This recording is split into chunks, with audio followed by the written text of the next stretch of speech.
website. Yes. Under formation material. Could I say something else before? Let me flip back to the I'm sorry. I don't want to be erratic, but I feel like this is important. I feel like I have to say this too. What I just said, I think applies not only to people who are estranged from the church, it even applies to all the couples. Because like I said, today you cannot take for granted that everybody in a space is of one mind about things. They're not. Okay? And so the thing is, you know, we need to be able to do this. We can have cherished convictions about things that are not of the faith, but that affect the faith, because it affects our commitments, our social commitments, and so forth, in ways that could be different relationships with the gospel. You want to hear the people who you disagree with, who you know are wrong. Just don't lose OP after you're in anything doing it wrong. Yes, exactly. Exactly. Yes. But you want to listen, because the thing is, for the same reason, because like for example, I've had experiences lately. I'm sort of on a track with something, and I'm feeling very strongly, very passionate. And I saw your hand. I'm sorry, I just want to finish making a point. And I'm on fire with. I feel really strongly about it, and I know I'm right. And there you go. But I'll have a conversation with a friend, someone that I'm safe having a conversation, because like it's someone I've known for years, but they're like diametrically opposed to me and like their thought process on that issue. And then I'm just listening, and because we're able to have a loving conversation, I can offer a counterpoint to what she's saying, but at the same time do it in a loving way, and I can receive in a loving way whatever counterpoint she offers that I might strongly disagree with.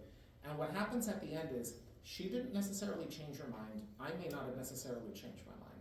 But now, I don't automatically assume that she's stupid for thinking that. I might have another sense of why she thinks that. And I might still think that the person is misguided. I might think that I'm missing something. I might think that, you know what? I just realized I don't think I'm wrong on this issue, but I didn't know this. And I need to take this very seriously. Right? So this is important, because this is the only way that, because really conversion is about, it's an ability to have communion. Ultimately, that's really it. So it's communion. You think it's inseparable. Conversion is inseparable from communion. Eventually, that's where it's leaning. Sorry. No, that's fine. I just think when we listen to other people, which I can be really quick to give my Right. But I think when we take this opportunity to listen, we give the other person their dignity. Yes. And when you do that, they will know that you're doing that. Yes. And if we listen to them, we can hear what they're saying instead of trying to put our words or prepare a response while they're, if it's. While they're talking. Yes. You're hearing. Right, because otherwise the assumption is you think I'm a freaking idiot, right? I mean, that's the assumption. And then but all of a sudden it's like, no, you don't think I'm a freaking idiot. You really do respect me. You disagree with me. You might think I'm misguided, but I can see that you maybe not in this highfalutin language, but you see the image and likeness of God in me, and you honor that. You know? And this is what Jesus does, and Yeah. not what the Pharisees do. Right. Yeah. Exactly. So these are I think important things to remember, and that these things are applied not only to people outside of the church, quote unquote. I think it's also applicable to our brothers and sisters in the church, and we need to use that and in the fraternity, and we need to use that with each other, and not automatically assume that whoever is in charge of that fraternity, quote unquote, or whoever is the clique or whatever, that they define everything that's in it. No, they don't. There's people there who don't think like that. So this is important to remember. And now the ratio. So this is really cool, because I didn't initiate this, but I'm so happy that it was under my tenure that it came to completion. But unfortunately I can't say that the idea was mine, because it's been in the works for years now, and I've only been here for 2 years. So in, I forget if it was 2018 or 2019, read Sebastian's preface, and he'll give you the exact date. But basically it was when the big Fatima Congress took place. And Vivian Boland, who at the time was the Socius for the fraternal life, he had this idea that perhaps it might be good for the first time in 800 years of Dominican history for lay Dominicans to have their very own ratio. Now, you may wonder, some of you, what the heck's a ratio? What is he talking about? What is that? You know. So, okay, so with the friars, we have this document called, so it's more than one document. We have a ratio formationis generalis. Sounds so highfalutin. And we have a ratio studiorum generalis, right? So they're both generalis, meaning that they both apply to the whole planet, like to all Dominican friars, no matter what province you're in. That's why it's called generalis, right? Ratio, like rational. So it's like an ordering, a structuring, like a guide, kind of. And one is formationis, about formation. The other one is about studiorum, about study. So basically, it's sort of a roadmap, either for formation, integral formation of the friar, or for his studies. It's not supposed to be a blow-by-blow curriculum of what you're supposed to be taking. That's not quite it. It's more just to guide the Dominicans, wherever they are, that they want to meet these benchmarks and be either studying certain types of things, or and then also the goal of Dominican study. Why are we studying? How does this go to the preaching? Yada, yada, yada. Now, there's also, those documents have a provincial version, because every province is different. So there is the general one that applies to all of us, and then each province has the particular one for its own province. So I have in the southern province, we have our ratio formationis particularis and our ratio studiorum particularis. And he, in his province, has his own, they have their own particularis of each of those as well, okay? But we share the same generalis ones, right? So that's just to give you an idea. Now, in 800 years, the laity have never had this. Didn't exist, all right? As the lay Dominican reality has evolved, right? And formation has developed, basically there's been a shift, and what's happened is each province has its own formation program, or should. Some are very strong and very whatever. Some are maybe very weak. The contexts are very different. One of the things I love about this job is when I go to different places is learning things, and I'm like, I didn't know that, you know. You go to Pakistan, and they gotta run off copies. They can't get books, you know? So they gotta run off copies. And they're trying. Yeah. Not long ago. Oh, yeah. Right, Yeah. right. So, you know, so you think about that, and you know, then you have other places like us, you know, you can go online and you could go to like Christian Classics Ethereal Library, you know, and read all of these patristic things, and both Orthodox and heterodox from like the 5th century or something, you know, which is really cool. So I mention this to say that the contexts are very different, but the need is there. And so the idea is that how can we help, and this was, I think, Vivian's idea, Father Vivian, was how do we support our lay Dominicans in getting the best formation they can get. And so this document is a ratio formationis et studiorum, very ambitious. Laicorum, of the laity, of the order of preachers, okay?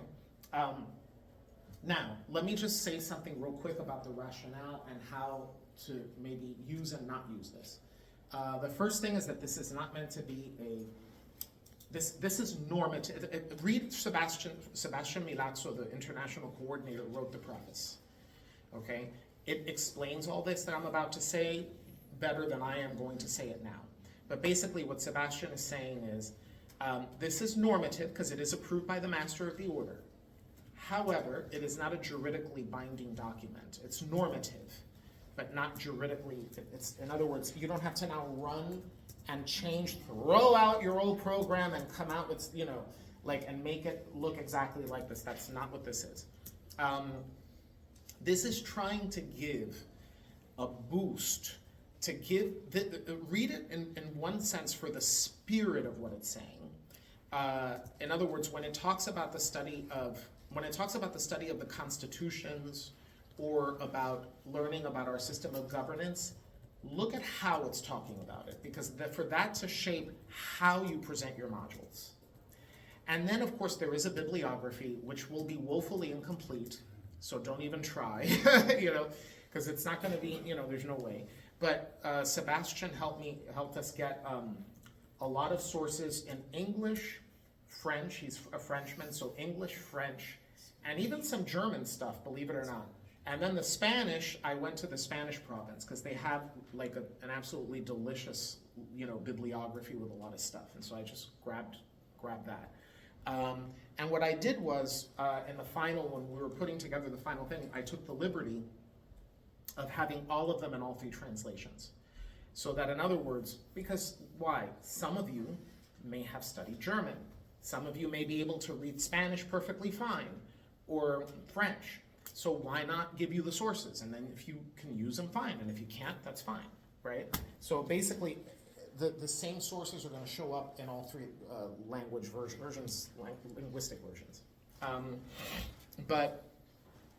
And you're going to say, why is this there but not this? You can't really avoid that, right? What I'm thinking is, these things, this is a beginning. And so one thing that I will show you, here's the table of contents.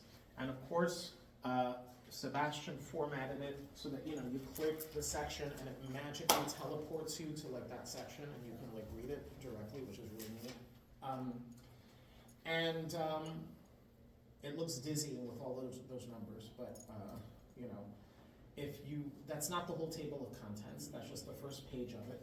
But basically it starts with the laity in the church, what is a layperson, just very general, and then the laity in the Dominican family, what is it to be a lay Dominican, right?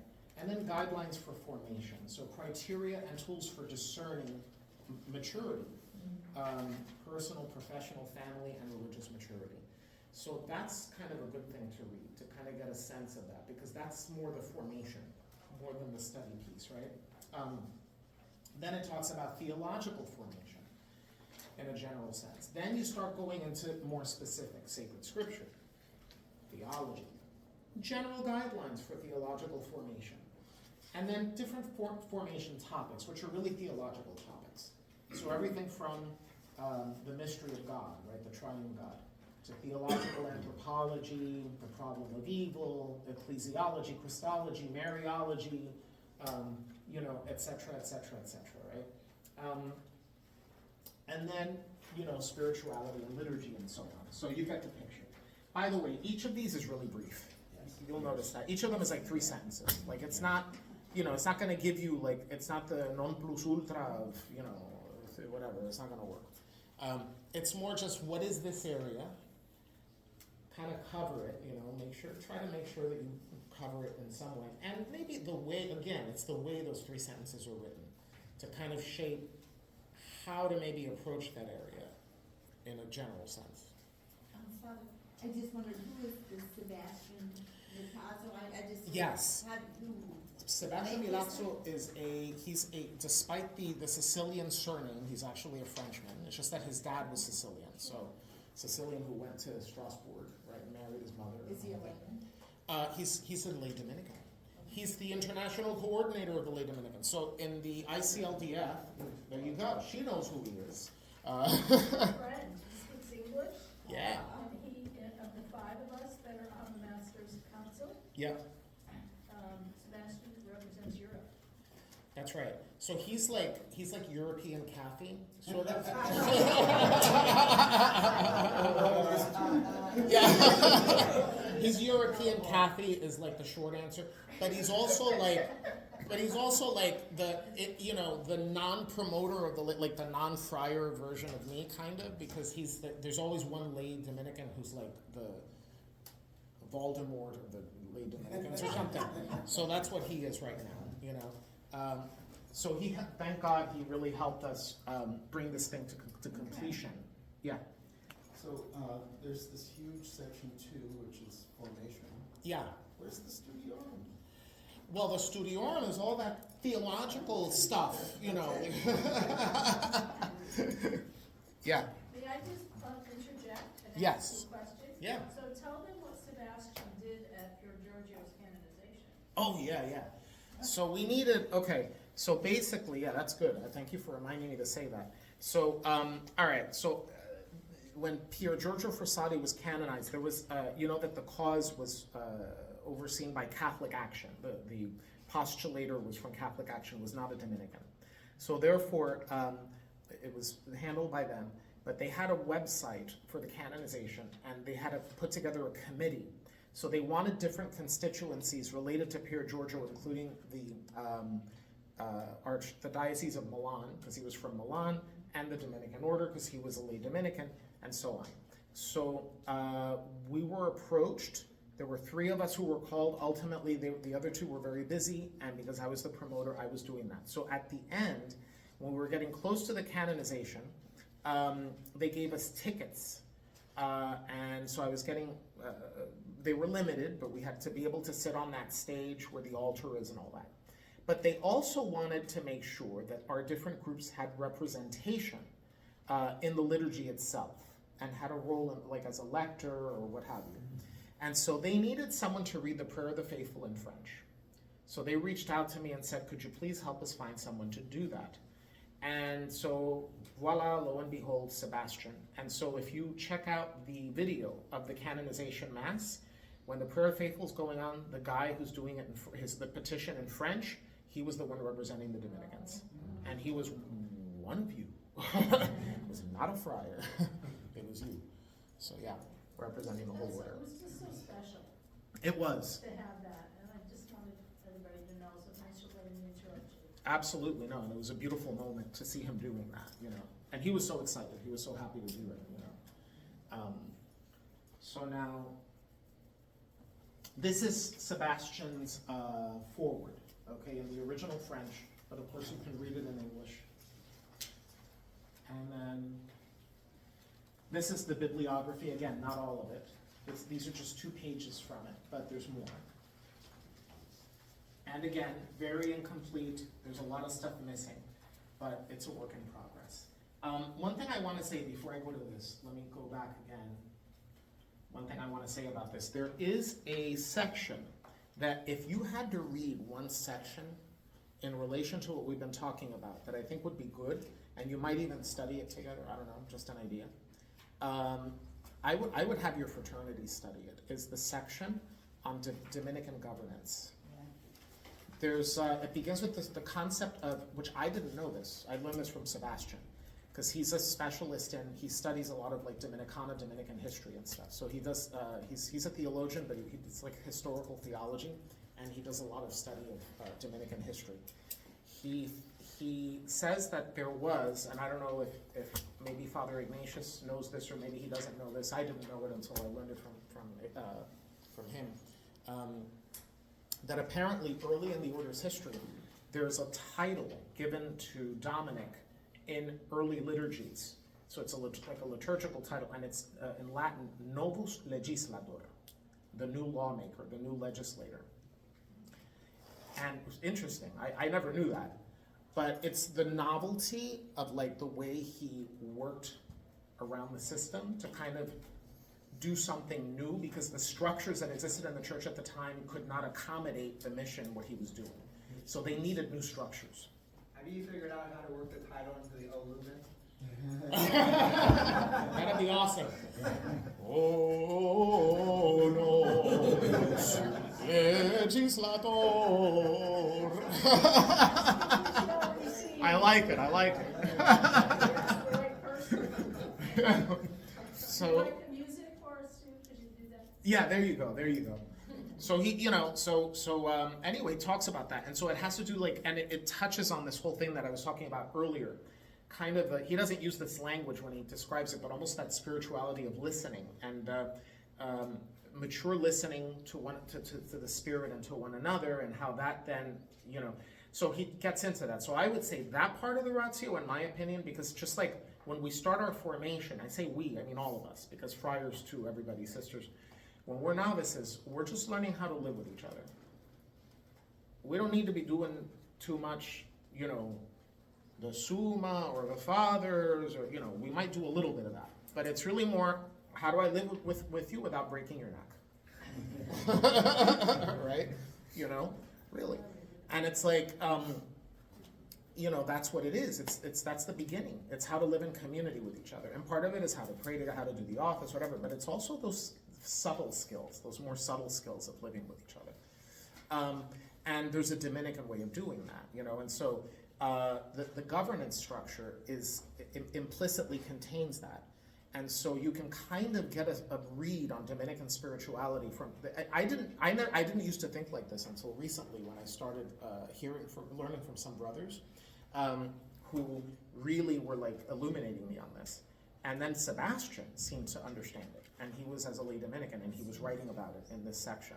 So I strongly recommend, it's not long, it's brief, you could read it in like 2 minutes, but read it prayerfully and then kind of reflect on it.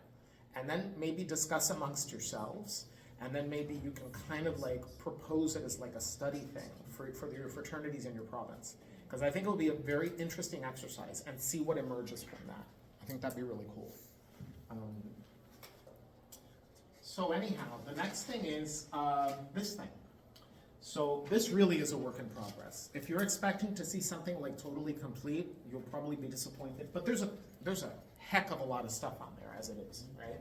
So we have all these sections that, and Kathy was nice enough to put like a sheet with all the subsections, whatever. And I'm sorry to say, Kathy, that will probably change. It's like at some point, because it's, you start adding stuff and you say, you know what, maybe we also need a section on this, maybe we can eliminate that section and put it under this other section. So there might be some, I don't think it'll be an over, revamping or anything, but there might be some retooling gradually.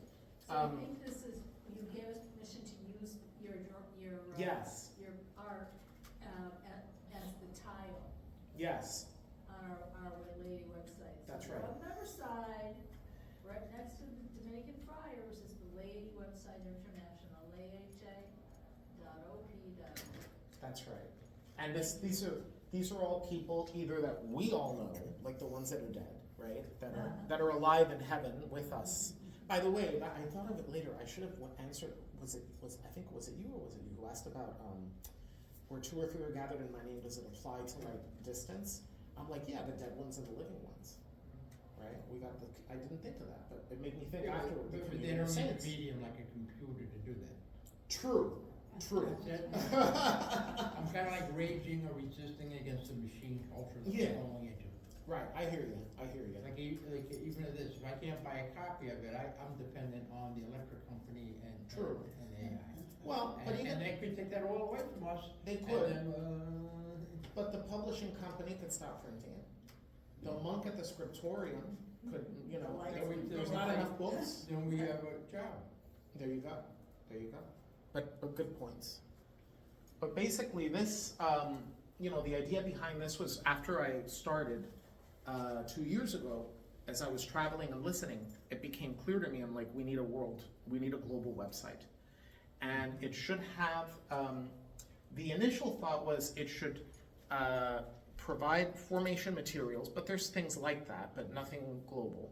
It should be in the 3 languages, and it should also provide, and this is the part that's a little more of a challenge, it should also provide audiovisual content and access to formation programs in different parts of the world. Now, why do I say it's a challenge?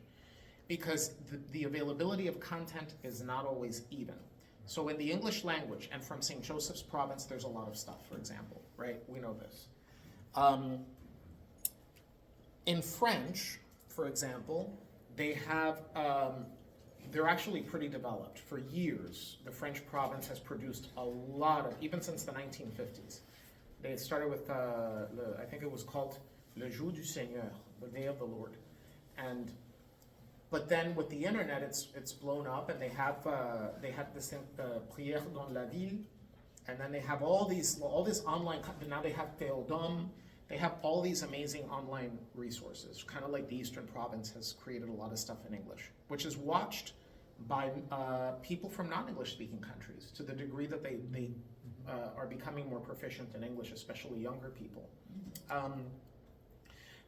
Spanish also has a lot of stuff, but what I find is, for example, one problem is that there's a lot of material that may not be, in terms of internet culture, very interesting to look at.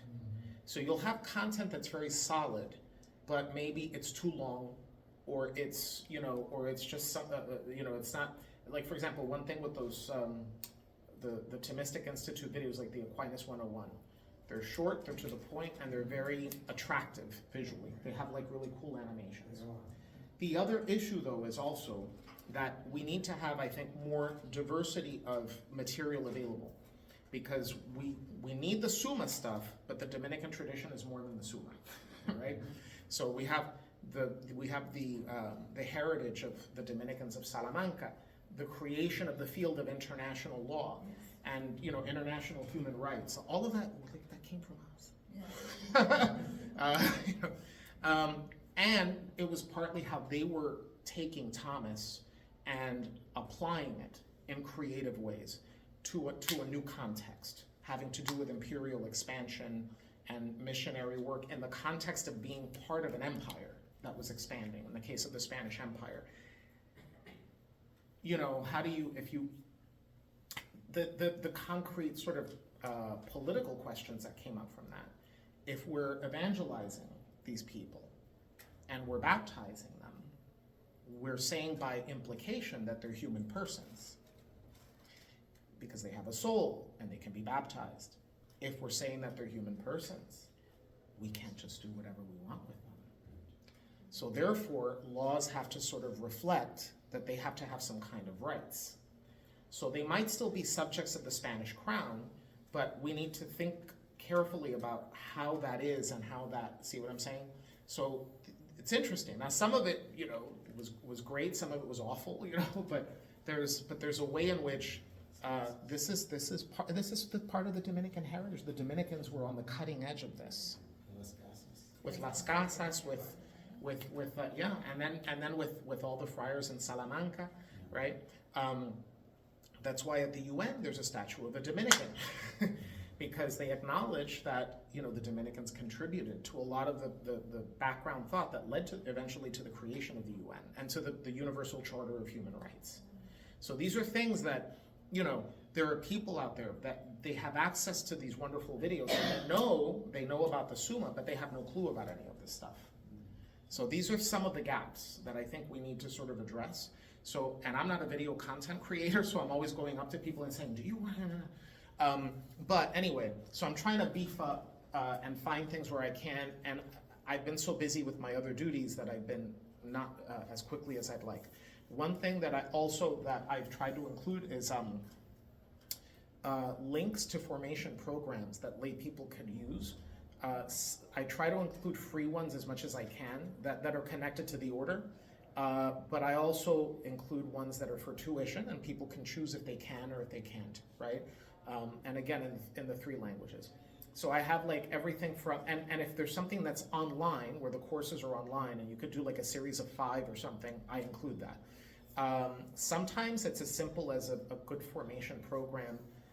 For example, the Latin American Council of Lay Dominicans, they have, they're called Ciclos de Formación, and they'll have like 6 of them, 7 of them, and then they'll have another season of them. And it's for the whole region of Latin America, and it's approved, and it's part of, it's a whole region, not even just a province. And so, and I've done 1 or 2 for them and stuff, and so I'll include, some of that. And then it might be, for example,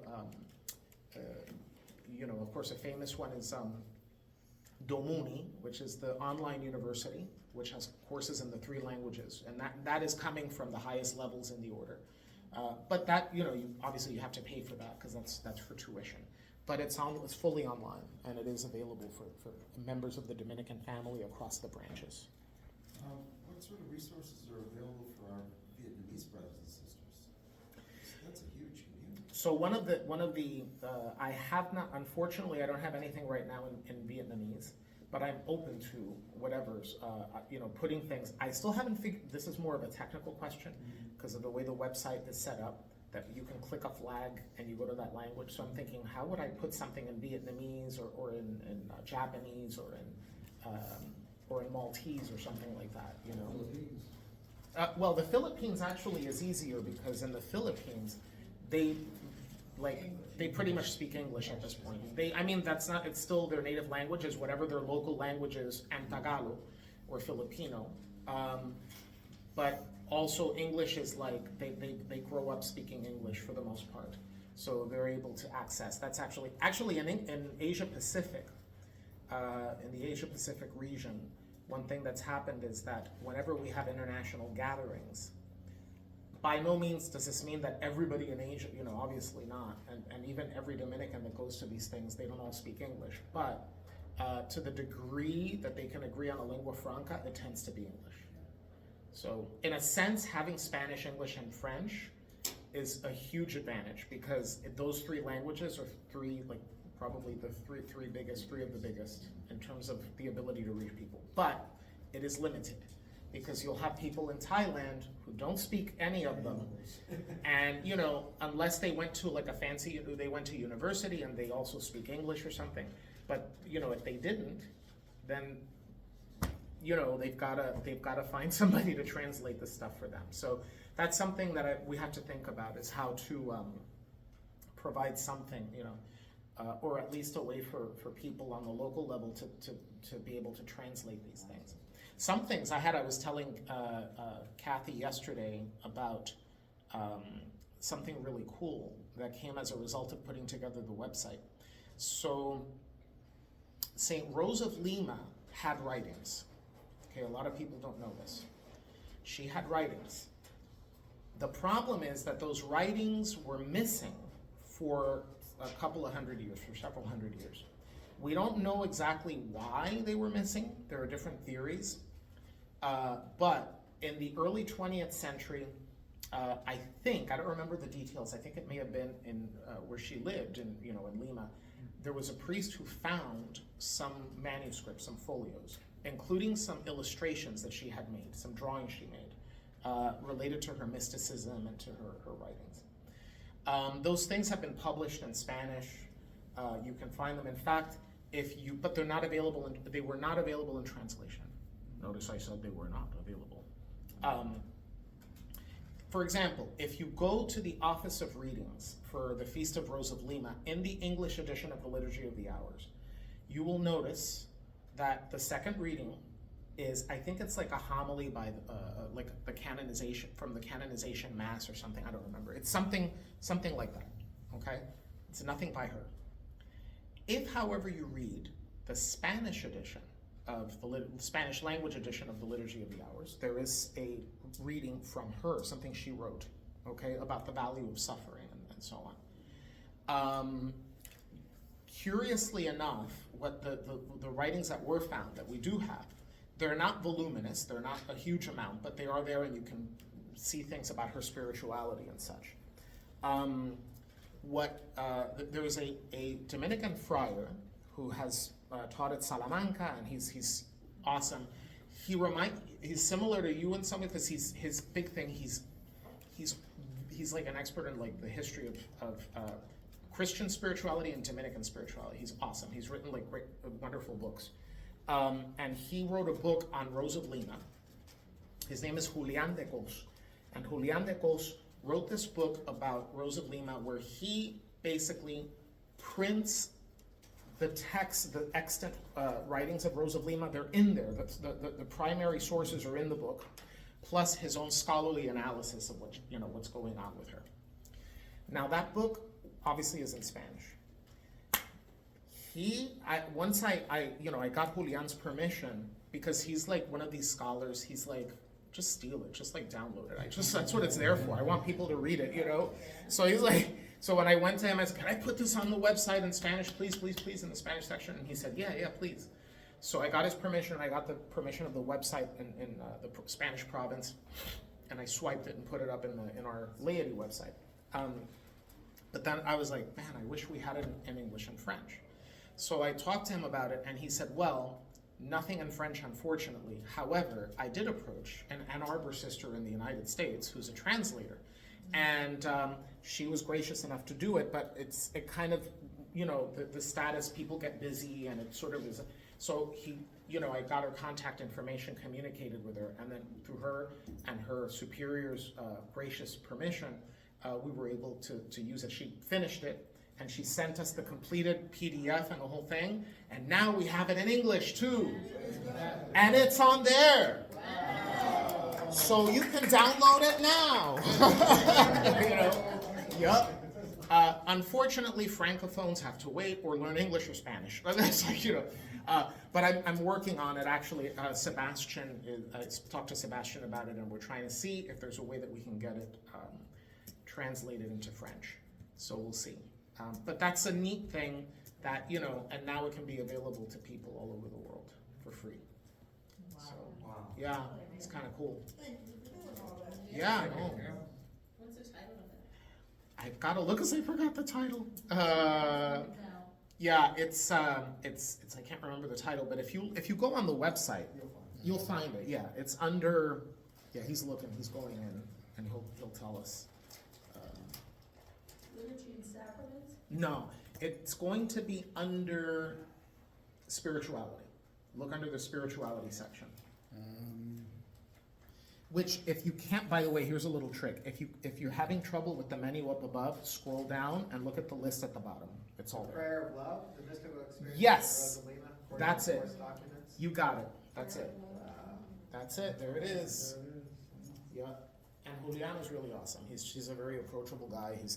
I met him in Bolivia at the last year when the COFALC, the regional body in Latin America, that I just came back from Peru when they had this year's assembly. They had last year's assembly in Bolivia, and they invited me to that. And that's where I met him. So he was giving some talks. He gave a talk on the Rosary. It was very daunting because I was gonna give a talk on the Rosary, and I thought I had, and then I'm like, oh my gosh. And he was so sweet. He comes up to me. I was like, well, you know, actually, just want to let you know that this is, they found this, and I'm like, oh man. As I was giving it, I'm like, no, you don't want to give a talk like that in front of somebody like him. That's just not, But he was so sweet about it, and he helped me update my hard drive on the Rosary. So that was my internal hard drive on the Rosary. So he's a humble man, and brilliant, very very smart man, and very good brother. So anyway, so that's it. I think I don't have anything else to add. I think that's the essentials. I don't know if anyone has any questions or comments or anything.